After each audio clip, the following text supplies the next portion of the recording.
என்ற கதையை கொஞ்சம் கேளுங்கோவன்.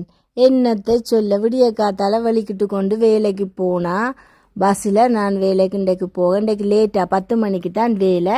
பின்ன சரி என்ற எல்லாம் வீடியோக்கெல்லாம் எடுத்து நல்ல ஆறுதலாக போனேன். சரியா, அங்கே போய் நான் பார்த்தா என்னடா, நான் ஏறுற இடத்துல அந்த ரேம் ஒன்று போகிறதோ அதை காணல. அந்த ரேம் எங்கேன்னு தேடி பார்த்தா அங்கால போய் அது பழுதாகி போய் இந்த இடத்துல நிற்கிது. அவியல் என்னண்டா விளக்குமாறுகளை கொண்டு ஏதோ எல்லாம் செஞ்சு கொண்டு இருந்துச்சுன்னா சரி இன்றைக்கு சரி என்ன செய்கிறேன்ட்டு குளிர் தானே வெளியாளன்ட்டு என்ன செய்கிறது. அவியல் பின்ன எல்லாம் கிண்டட்டுக்கு நாங்கள் போய் எங்களோட காலமை சாப்பாட்டை சாப்பிடுவோம்ட்டு மிக்ரோஸ்தே இருக்குது இங்கே இதுக்குள்ள தான் போய் எங்களோட காலமை சாப்பாடு சாப்பிட்றோம். நாங்கள் என்னத்தை சாப்பிட்றது, அந்த கிஃபிலியும் ஒரு தேத்தண்ணியும் தான், அதையும் வேண்டி குடிச்சு கொண்டு ட்ரெயினில் போகும்போது பார்த்தா எல்லாம் 15-20 நிமிஷம் எல்லாம் லேட். சரியோ கீழே இறங்கி பார்த்தேன். சரி எப்படியோ போத்தானே வேணும் வேலைக்கு. கீழே இறங்கி பார்த்தா ஒரு ரெயினாக லேட்டாக வந்து கொண்டு இருந்துச்சு.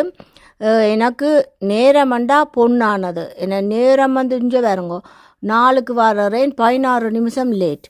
நான் சரியென்று பார்த்தா அங்கே இந்த ரெயின் ஒன்று வார மாதிரி கிடந்தது. எனக்கு தலை விரைச்சி போடும். நான் நேரத்தை சரியாக கடைப்பிடிக்கிறேன். எனக்கு நேரம் பொண்ணானது. சலசல என ஓடும் குளிர் ஓடையின் சங்கீதமே, சிறு சிறு என வீசும் பனிவாடையின் சந்தோஷமே,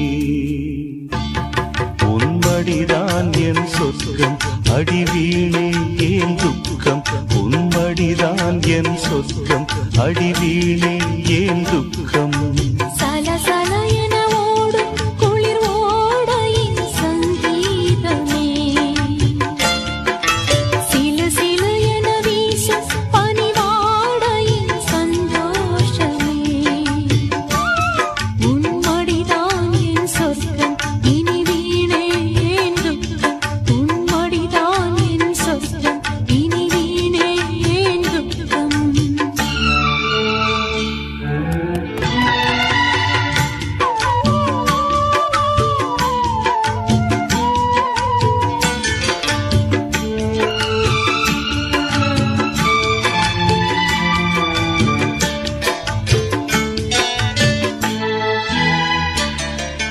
நிலமும் வானும் நீரும் சாட்சி,